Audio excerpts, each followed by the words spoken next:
Lesson 290. My present happiness is all I see. Unless I look upon what is not there, my present happiness is all I see. Eyes that begin to open see at last. And I would have Christ's vision come to me this very day. What I perceive without God's own correction for the sight I made is frightening and painful to behold. Zoom meetings. Yet I would not allow my mind to be deceived by the belief the dream I made is real an instant longer. This the day I seek my present happiness and look on nothing else except the thing I seek. With this resolve, I come to you and ask your strength to hold me up today while I but do your will. You cannot fail to hear me, Father. What I ask you have already given. I'm sure that I will see my happiness today.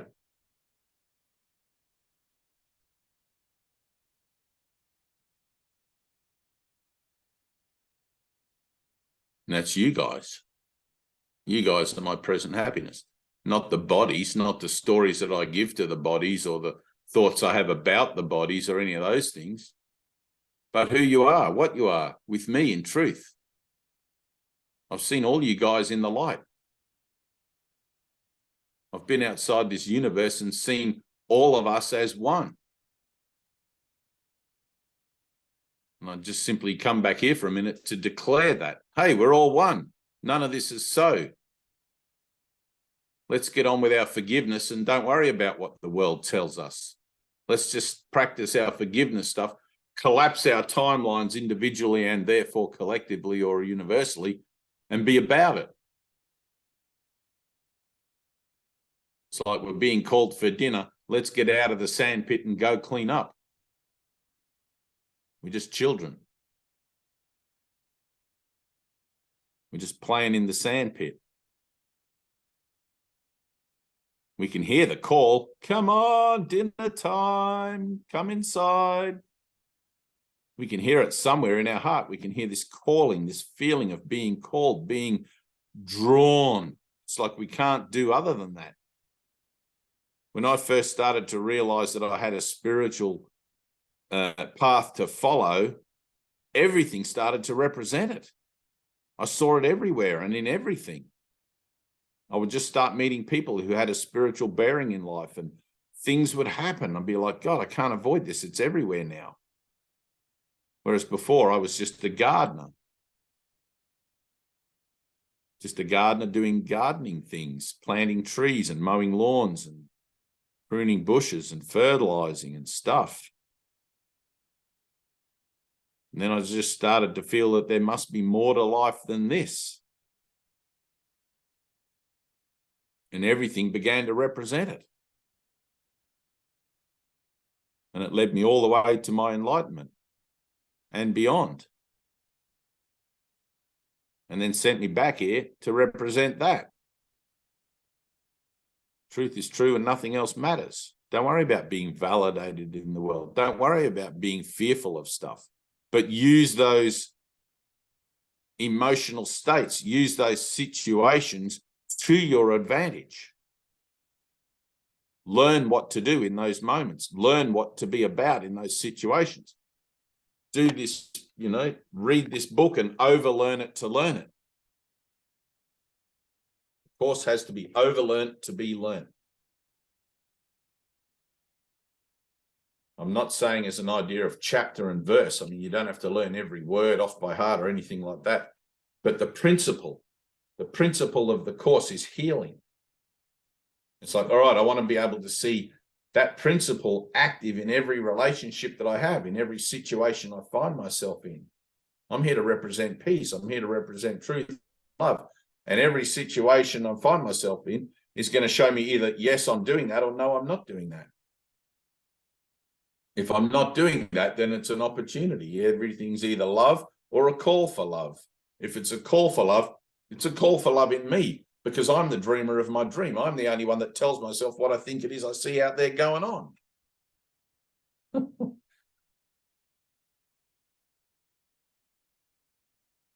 It's like, hang on a minute. What do I see in that person, in this situation, and in that event? It's only my thoughts telling me. How the hell would I know what I'm seeing out there if it wasn't me listening to my own thoughts about it and making those thoughts real?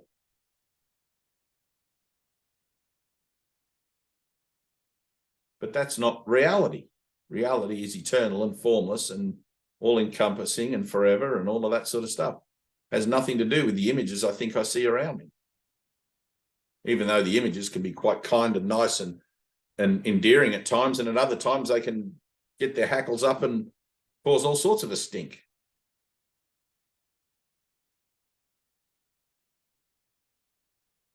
So it's like, let me be about it. Let me be about hearing. Let me be about listening. I close my eyes. I connect within in every moment. I connect within and I ask, be with me today. Help me today. Help me to see truly in the situations that I'm going to face in my day today as I go about everything that's going on. Let me represent peace and love when I go to the markets later on. Let me represent peace and love, and it's like 99.9% of the time, I'm going to fail at that. I'll get home at the end of the day and realize how much I've been judging everyone and everything. Nothing wrong with that as long as I recognize it. Jesus isn't asking you to be perfect now, but simply to make steps to be about that directive, that direction, that way of seeing. I'm learning, right? I'm learning of my perfection. And the more and more I learn of my perfection, the more I begin to align with it, crossing that healing bridge to the other side, where what I learn of as my perfection and what my perfection actually is join together and meet. As above, so below, bang, locked in. But I carry this with me every day. I carry this awareness of self with me every day, whether that self is still a bit tarnished or whether it's completely vibrant and nothing can touch me. My purpose is my purpose, just as you guys, your purpose is your purpose. Whether you adhere to it throughout the day or not doesn't really matter, but as long as you're learning to recognize when you don't do that. It's like, oh, today I recognized I was fearful, but I didn't do anything about it. I didn't go to prayer. I didn't fall to my knees in prayer and ask for the healing of that fear. I recognized it and then sort of it got away from me again. Or I saw that need for validation and it got away from me again. And it's like, it's always better if you can catch these things in the moment. If you can stop and be still in the moment, you see it, damn, whoo, because it's raw. Right then, it's raw. If somebody insults you and you feel offended or whatever, that moment, and all of a sudden they'll say something and you'll be like, you're a prick. And you have that little moment of anger. You want to just say something. And it's like, if you can catch it right then before it leaves your lips and use that energy for prayer that you would have blurted out into the world and manifested another world with, it's like, hang on a minute. Whoa. Let me cease from this judgment and realize that I'm judging my holy brother. I'm making an illusion real, and I'll give that to the Holy Spirit. It's not easy to catch in the moment. It takes a lot of mind training. Sometimes you'll succeed, sometimes you won't. Trying to look at it in retrospect is, that's a good thing, but it's not as effective, I've found, as if you actually catch yourself mid-judgment. That's when the true power of it, because it's raw, you can't avoid it. You feel something.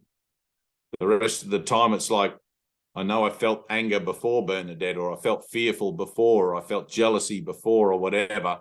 And you try to live in the past of that and find it in the past how you felt, but you can only feel it in the present moment. So that's where I ask the Holy Spirit, help me to dig into this. I know it's there. I've seen it. It's buried somewhere in me deep. I want it out. It's like a cancer. I want it out of my body. I want it out of my mind. I want it out of my association entirely. And you sit there with it, draw that circle and let that healing occur. And Tina, if you can post up one of those early videos where we do our circle stuff, Tina will post it up in the whatever we've got that this room links to.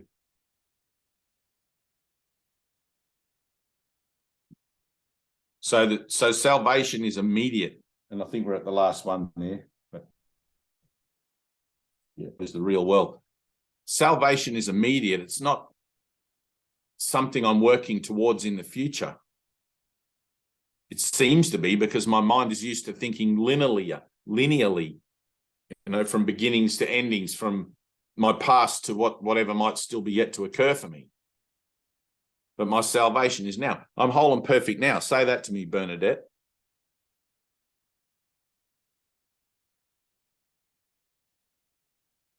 I'm whole and I'm perfect now. Say it again. I'm whole and I'm perfect now. Take a breath and say it again. I'm whole and I'm perfect now.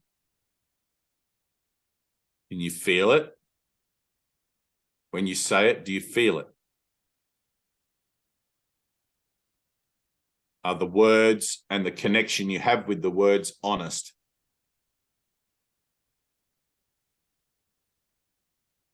Not 100%. Good. That's where the denial is.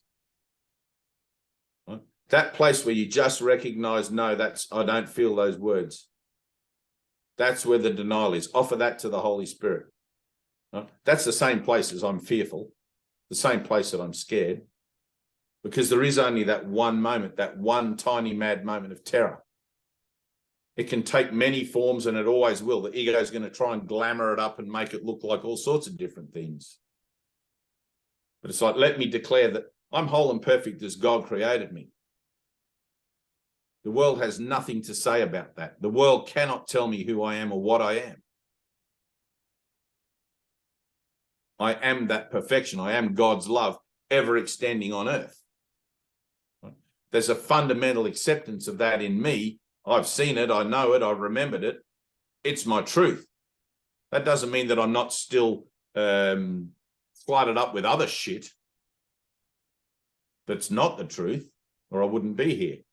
But it means that I'm in the process of consciously looking for that other truth, right? Or that other nonsense. Right? Seek for the darkness, seek for those hidden agendas, look for those things. We're here to seek for our blocks. We're not here to be spiritual and loving and everything. That comes naturally. We don't have to try at that. That just flows from us when we remove the blocks. I can't be a better person. I can't be a better version of myself. I can't become more rightful or more, all I can do is remove those blocks. I've got to find the blocks to love's awareness within me and have them healed miraculously. And the opportunities to find those blocks is going to show up in my day-to-day stuff. I'm fearful. You may be slightly unsettled about discovering that you're fearful, but to me, that's a joyous and a really good thing. It's healthy. Right? It's a really good point. You may have some trepidation about facing that fear because it's terrifying. And I know it's terrifying. I've been there and done it. But because I've been there and done it, I know you can also be there and done it, and have at some point, because this is all done. This is a dream that's over, and we're simply looking at it through a mechanism now of forgiveness, where we learn how to collapse the time between my conceptual understanding that it's over and my experiential understanding that it's over comes together. Right? So my false self and my true self meet each other, cancelling the other one out. But we seem to play it out through the mechanism of the false self. And that's fine, as long as you remember that it's just the playing out of it and not the reality of it. Otherwise, you'll get caught up in the falsity and find yourself like that.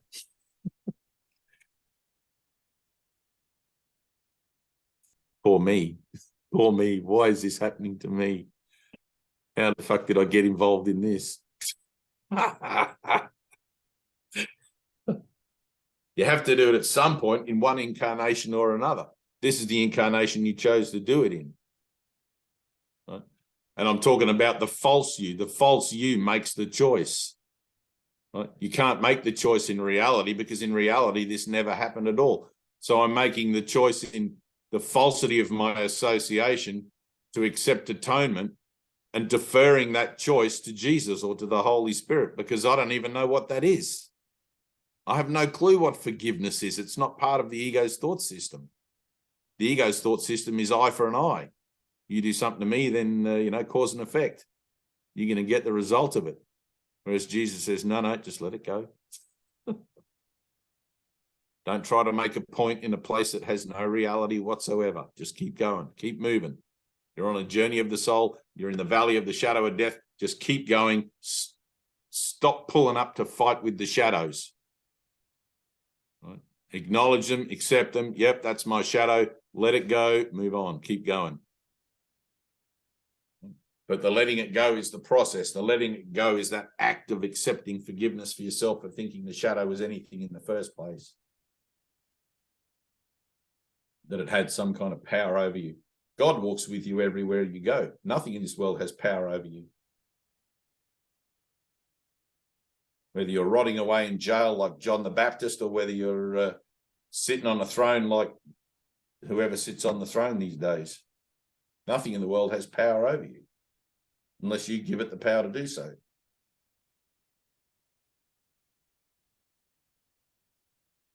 Barry, did you get to the pub?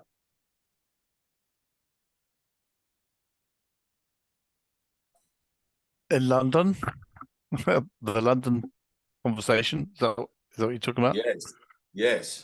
No, I didn't get to London. I had a bit of resistance from my family here. I was keen to go, but so I will go, but it didn't happen that week.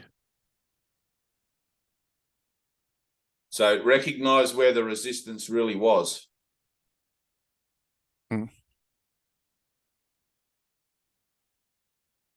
There is no family. Where is the resistance?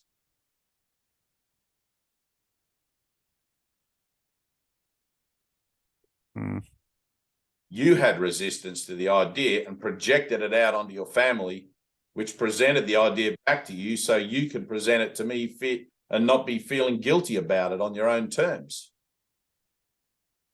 All I'm telling you is you're not guilty about it anyway, but why would you want to do that? All you're doing is saying yes to Jesus unconditionally, just once. Jesus is saying, give up the world and follow me. And that looks like, in your particular drama, go to the pub and have a beer with your boys and do the next thing. You had a resistance to that. Not your family. There is no one out there. You're the dreamer of your dream. Your family is symbolic of your own thoughts about yourself that you want to deny. I don't want to give up the world and follow Jesus. I don't want to just say yes and have my yes mean everything. And that's a good thing when you can see it. Because I'm always looking at what a liar I am. I'm always looking at how much denial I've got. Otherwise, I'd simply see the truth. Right?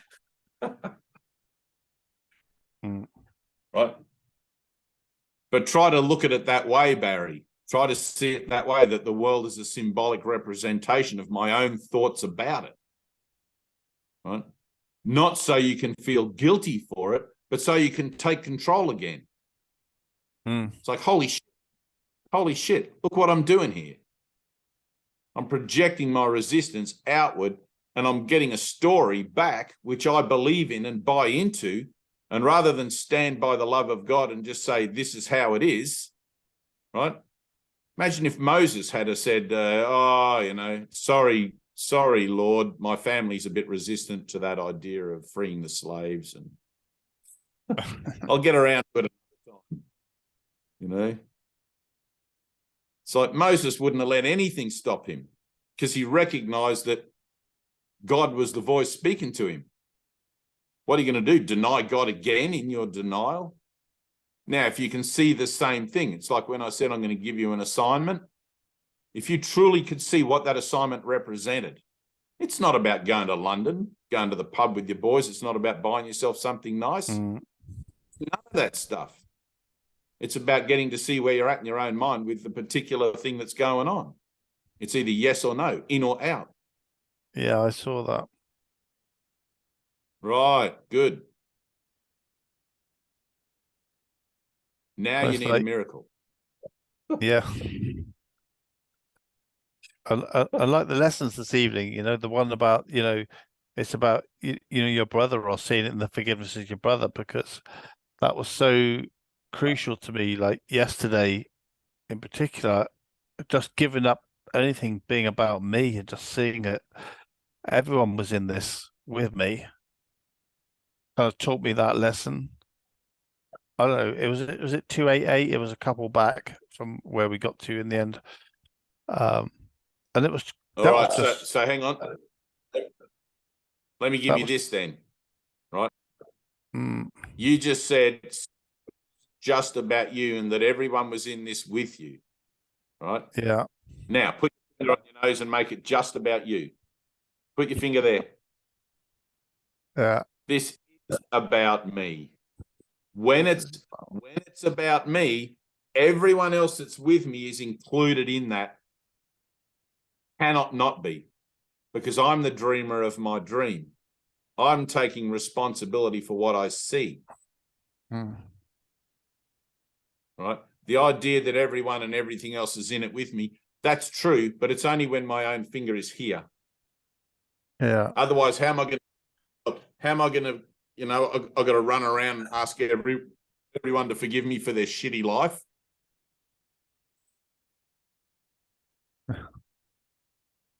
That I've projected onto them? If I see suffering and pain and anxiety and resistance in others, then it's like, that's my projection. When am I going to allow myself just to see the love of God? Just to see the perfection of the being that they are? Mm, I'm never going to be able to explain that to them, because like, this is my salvation. This is my Zoom meeting, my time for learning, not theirs. And the only way I can explain it is by allowing myself to hear it, by keeping my finger here. mm. Right? Now, I'm going to give it to you one more time. And I want you to see the difference. Okay? And you won't see the difference immediately. You'll see the difference when this Zoom meeting stops. When this Zoom meeting stops, I don't know what time it is there, but whatever. Grab your boys, go to London, have a beer in the pub. Go to the Great Frog and buy yourself something. Right? In that, watch your resistance. Pay close attention to it, because you are going to resist. Because I'm telling you now, there is no justification for projecting onto your family your own resistance to the love of God. Tina knows exactly what I'm talking about. When I said to you, go and buy yourself something, and Tina's like, don't chintz on it, Barry. She knows what I mean. This is the love of God. This will be a crucial thing for you. I know it. It's a totally given thing, right? And you'll see the difference.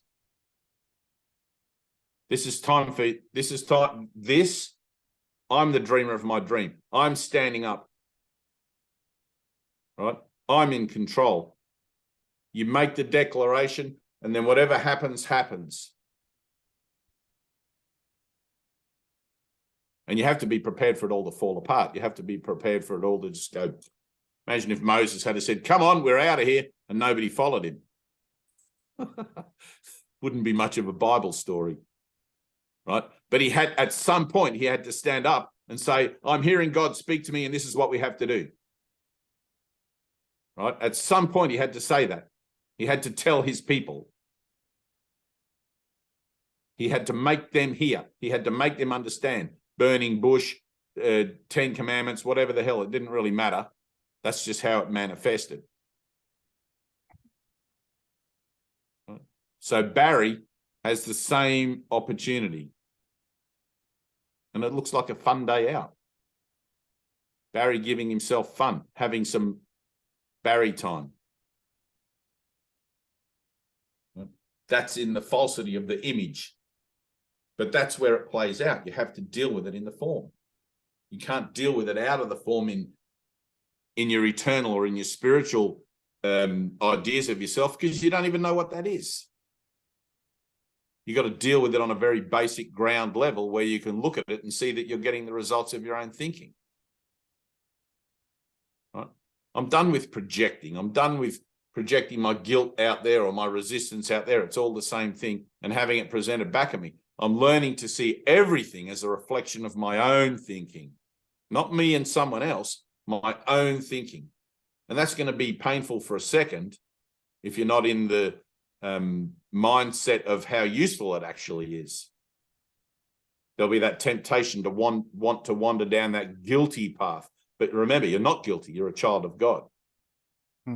So help me see this truly. Help me to see this truly. Right? That'll be the prayer. I want to see this situation truly.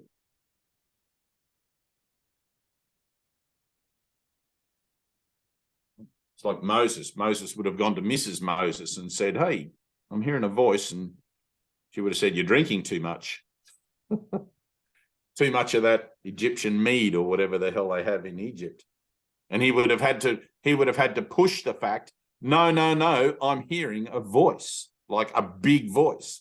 And she'd have been like, what the hell are you talking about? What? Did you bump your head? Right? All of that is going to be Moses' own denial. Moses' own denial of the necessity that he seems to think that he has to be validated for hearing a voice by somebody outside of himself, called his wife or kids or whatever, right? You don't need that validation. Your validation comes in simply saying yes and then letting the rest of it be miraculous. Does that make sense? I know Bernadette's hearing that. She's on board. Right, exactly. Fran's hearing that. I say yes to Jesus, and then whatever transpires from that yes is perfect.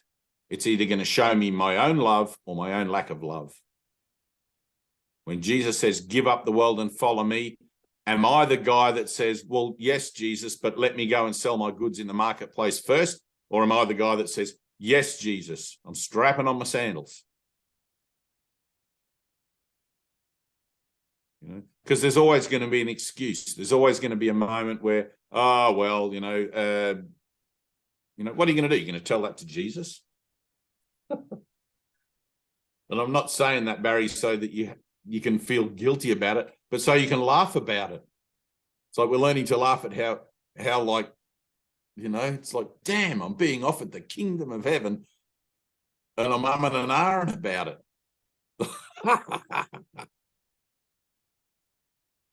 It's a funny thing. I'm learning to laugh at myself. It's like, oh my God, Jesus is knocking on my door literally, and here's me thinking about the offer. And to verify that my thoughts are valid, I'll project it out there and I'll get the results of that projection come back at me. Oh yeah, well, I couldn't go because... Sorry, slaves, you'll just have to pitch this one out for another 100 years and then somebody else come along and finish that pyramid while we're at it, will you? Isn't the thing that we give up our vigilance, Dave? Like you said, was it last week or the week before? Vigilance is the price of peace. Right. Somehow we put down our vigilance or give up our vigilance. That's why this Zoom meeting, Barry, mind training. Yeah. We're training again and again and again. We're training ourselves. I'm perfect. Fuck the world. Right? FTW. Fuck the world. Right? Jesus says in the Bible, unless you hate the world, you cannot follow me. Right? You got to be done. You got to look at the world and see that everything here ends in death. What the hell do I want here? I've been here 1,000,000 years. I've been here 1 billion years. I've done it all. I've been rich. I've been poor. I've been famous. I've been all of this. Right? I'm done with all that crap. I just want peace that comes from God as a recognized source and experience, like within me. I want that from within, not because I'm in a church group where we're all joining in some idea, or in a Zoom meeting where we're all joining together in some idea, but because it's actually active in me. But it's not going to be active in me if I keep watering it down, if I keep letting myself off the hook. I can't let myself off the hook anymore, because why? It just repeats the cycle. I'm done with repeating the cycle. And if the cycle repeats, obviously I'm not done with repeating the cycle, because I'm never a victim. I'm manifesting and getting the results of my manifestation. Right? I don't want to go and have a beer with my boys. I don't want to go to the Big Frog and buy myself something.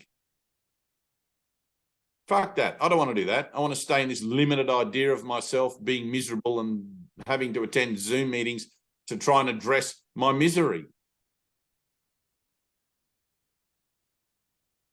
That's not how it's ever going to work. Listen, learn, and do. There is a doing component to everything. When Jesus says, give up the world and follow me, knocking on your door 2,000 years ago, he means it. He's not going to stand there at your door like the Jehovah's Witnesses preaching. He's off. If you want to hear what he's got to say, you got to get up off your ass and follow him across the hills of Galilee, around the basin there, around the Holy See. He's too busy. Time is short. You either want it or you don't. And that's where I'm always looking at it in my own mind and whatever's offered. This is an opportunity. This is a symbolic representation being presented to me. See, Kev, being represented to me, where I get to make a choice again. Am I saying yes to this, or am I going to exclude this from what I see as my relationship with my Father and put it on the side somewhere as if that's not it, because I'm supposed to be doing my lesson, or supposed to be in a course meeting, or supposed to be doing something. Climb the mountain, Barry. Climb the mountain. Cross the sea. Do what it takes. It's like all of these things. For each of us, there is an individual action, an individual doing that is going to put us right in the hot seat. And that's where you want to be. Otherwise, you're going to spend the rest of your life sitting on your couch listening to me. I don't want that. I've got nothing to say.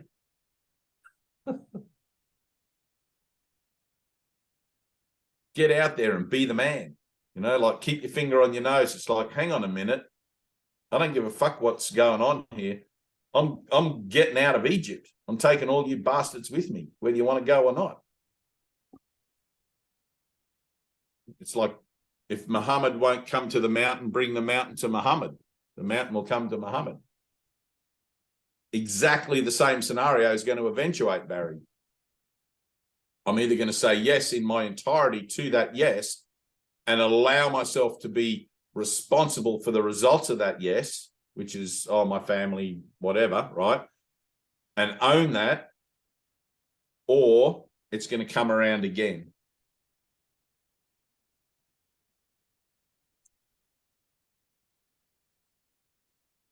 That's your choice. I either want to say yes to it now, or it's going to come around again to be presented again. And I've presented it to you again. This time you're going to see it differently. This time you've got to come to my place and pick me up, and then we all go to London and have a beer in the pub.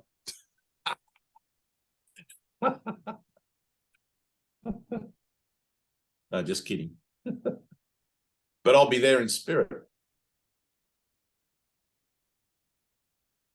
Try to see it that way. Try to see everything. This, like all you guys, try to see everything that occurs throughout the day as representing something. I can't tell you what the something is. Representing something specific in the journey of your soul.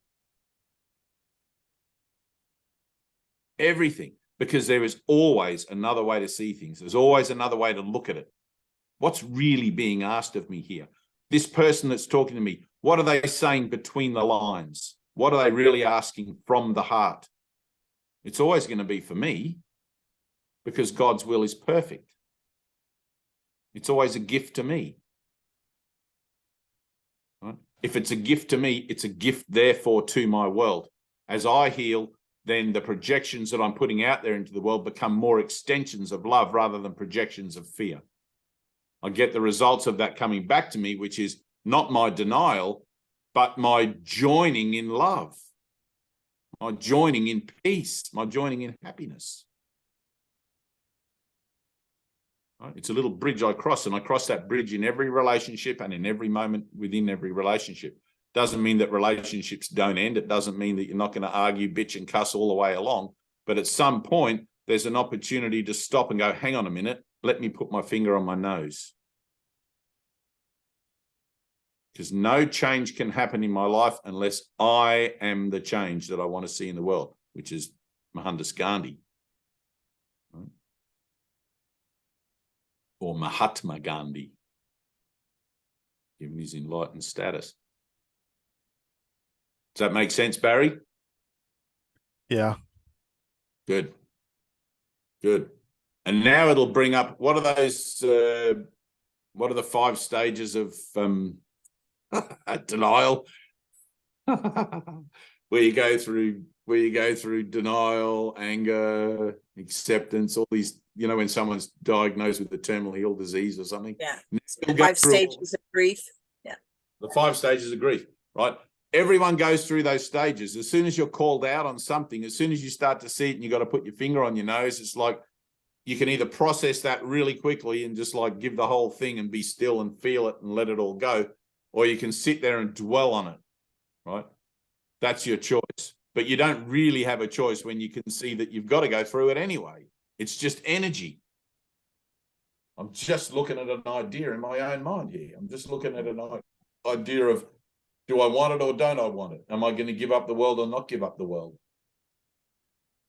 And you're not going to know what the doing of it brings to you as a benefit or anything until you actually do it. You can't put one foot in front of the other until you put that front foot forward first. It's like Lao Tzu.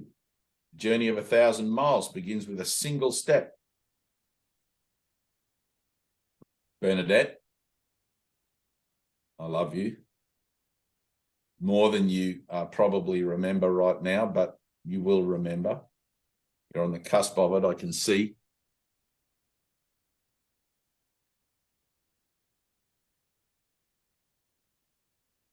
You know, when you remember how much you love each other, like when the love of God dawns upon you, you'll just want to tear off all your clothes and run down the street. You will. But there won't be a shedding of the outer garments that's prolific enough for you to be able to enjoy. You'll be like, woo, you want to rip your skin off. But unconditional love. Unconditional love. Unconditional. Look at that in the face of everything else that seems to be bubbling away in your consciousness. I've got unconditional love as an idea, and then I've got everything that seems to conflict with it in my own mind. That's where I need my work to be about in there. I'm going to offer this to the Holy Spirit. I'm going to offer that to the Holy Spirit. Da, da, da, da, da. And if I offer it and I keep seeing it, then it's because I haven't truly offered it. It's just lip service. You got to get down deep. You got to feel it in your heart. When you read these lessons, you got to feel it. When you pray, you got to feel it. Heart and mind have to join together. Heart and mind as one. All up in the head, no good. All heart, no good. Both things together. Mind makes the decision. Heart has the passion. What am I choosing? I'm choosing between love and fear all the time. In this situation, love or fear, acceptance or denial, resistance or wholeness, embracing it. Mm-hmm. Any questions?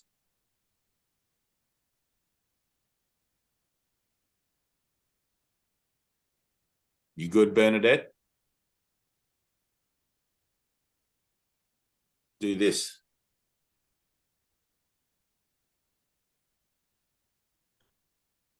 Shake it out. Good. Breathe. This process is like, I remember Ted used to say to us, man, if I could do this for you, I would. It's like I wouldn't want to do it again for all the tea in China. And you know what? There's a lot of course groups and a lot of things that you can involve yourself in that just sits so gently on the surface. And if you try to explain to people how to deep dive into their emotional body, how to deep dive into taking responsibility for their pain, they'll, what did you call it, Tina, that word, bypass? Was that the word? Yeah, they'll bypass. Yeah, spiritual, right, spiritual bypass. Right, so they'll bypass it spiritually in order to stay on the top and just be in the happy, happy, joy of, you know.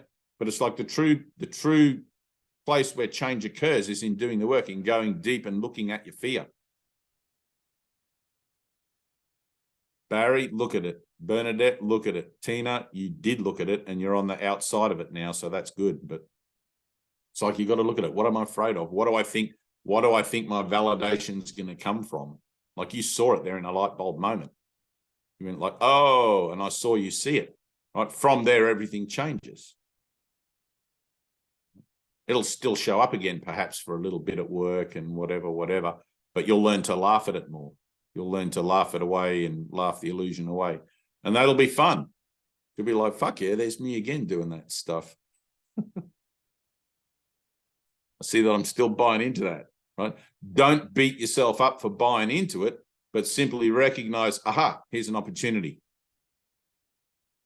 right? I can use this energy that wants to beat me up for it, which is only your ego, for healing, for prayer, right? You have one source of energy. That's the passion of the heart within you. What are you going to use it for is up to you. Make yourself feel shitty because you missed an opportunity for healing, or double down on it and use it for opportunity for healing the next time it shows up. Because it will. Right? You're free. You're perfect. You're whole as God created you. Come from that. The world can't tell me what I am. The voice in my head that seems to blah, blah, blah, it can't tell me what I am. I'm not going to listen to that anymore. I'm done with that. I'm going to train my mind to be still, to be quiet, to be silent. I'm going to go through this whole fucking process of bullshit that drives me crazy and come out the other side. I'm going to make a video. I'll see if I can find my little whiteboard. I had this, like I woke up in the middle of the night with it. I had this incredible moment of, you know, that saying, like the first step into hell and it's a slippery slope. It's just like whoop down the, I had this whole whiteboard moment with that teaching. And I think that's an Old Testament teaching, but you know, any step into hell is a slippery slope or something like that. It goes. But the thing about being in hell is you don't know you're there. That's part of the illusion, part of the trick of being in pain, being in suffering, is you're very good at pretending that you're not. Pretending that it doesn't matter, that you're okay. And learning to identify honestly when that's a lie is very beneficial. It's like, no, I'm all fucked up. I need help. I need a miracle. I'm not okay. I'm okay in my Father's love. I'm okay in the kingdom of heaven. But in this world, every fucking day is the same dog with a different collar. It's just shit and I'm sick of it. You know? And there has to come that admission. There has to be a place where Jesus says, unless you hate the world, you cannot follow me. It's like, no, I hate it. I'm fucking done with it. I'm done with this way of thinking. I'm done with this way of seeing. I want something else. And I'm determined that that's the case. I'm not going to let myself off the hook.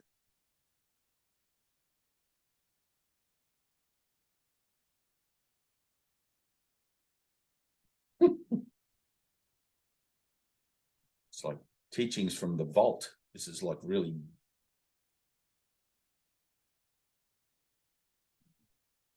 This is really the master's circle.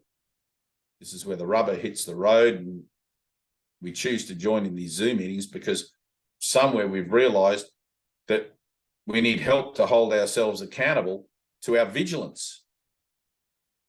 Sometimes we've got to have somebody bloody pointing the obvious out to us because it's so big in front of our face, we don't realize that it's the obvious. We just think it's natural. You can't see the forest for the trees.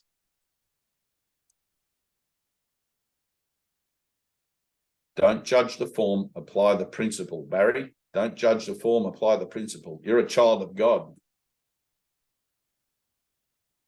You are a child of God. Try to get a sense of that. Close your eyes for a second. I'm not a Barry with a fake leg. I'm a child of God. And this body, this avatar, this thing that I have the use of, I'm going to damn well use it to its maximum ability whilst I still have the use of it. And the world's not going to tell me otherwise. You've got to get to that point. You've got to get to that place where Jesus says, come with me, and I say yes, regardless of what it is.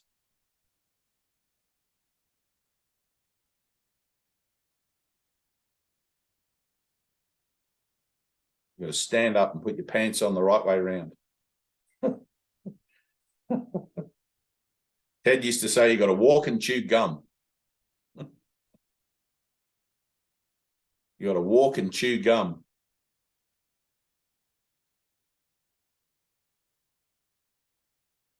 You're entitled to this. You're entitled to miracles. Snap out of it.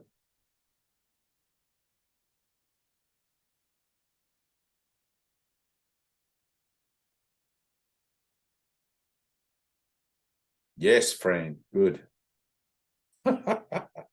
I saw that.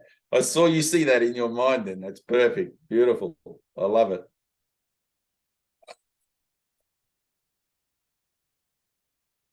Sometimes you hear yourself hear things, you know, the penny drops and you go, oh shit, the penny just dropped. Once that penny drops, you can't deny that it's dropped. All right, I love you guys. I think that's it, unless you guys have any more questions or anything. Bernadette, what's going on with you? There's something like, let's have it. Not the fearful thing, nothing?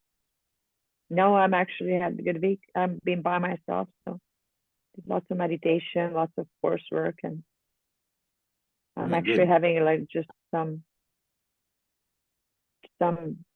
I really don't know what it is, just a sense of something like somebody is with me all the time, and I have not felt that before. Good. No, good. I can tell there's something there. Yeah. Like there's a presence there. There's something. You're close to revelation, I swear. You are so close. Like there's something. Yep. A tiny moment of terror, perhaps. Be still and breathe and just go through it. Tina, you're much the same. It's like there's that wall. When you choose not to run away again from the wall, when you choose to stay there, it's like, all right, my joy is going to be up against the wall or in between a rock and a hard place. That's what people say, right? So I'm between a rock and a hard place. You got nowhere else to go. When you stop whinging about that and accept that that's actually a good place to be, then stuff gets real. When you're right in there in the paradox, you know, I seem to exist, but Jesus is telling me I don't exist as this body, as this entity. I exist as God created me as spirit, but not as this. I'm in this paradoxical place where the world isn't real, but I seem to think it's real. I've seen it all disappear. The trees, the houses, the stars, the sun, everything's vanished, the whole lot. Boom, in the twinkling of an eye. I know it's not real. I know what reality is. I remember reality as whole and perfect and eternal. Nothing included or excluded, you know, like the whole thing, one thing, all is one. But that paradox between the one thing and the other thing, that's where I want to be, because that's where honesty is. That's where I can feel stuff. Otherwise, I'm looking at it. I'm back here looking at the paradox. I'm not wedged up tight in it. And, you know, you got to be wedged up tight within it. You got to be right in there. That's when the Holy Spirit will be with you. That's good. Bernadette, stay on the line. I want to have a chat with you. Everyone else, sign out. And I'm going to have a moment with Bernadette and Tina.